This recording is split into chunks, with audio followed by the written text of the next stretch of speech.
start off by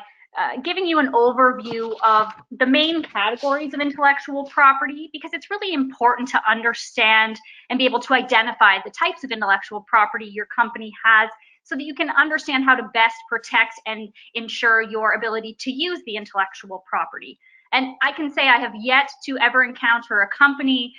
or a client who doesn't have at least one form of intellectual property, whether they're aware of it or not. Typically, at least 2 or 3 types of intellectual property, which sometimes clients are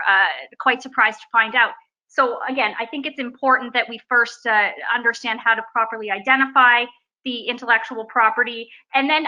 I'll try to give you some practical tips on how to best be able to proactively ensure that you have ownership of the intellectual property and can protect and enforce the rights you have. And then I'll also give you a top 10 clauses to include in contracts and agreements that, again, will best help you proactively protect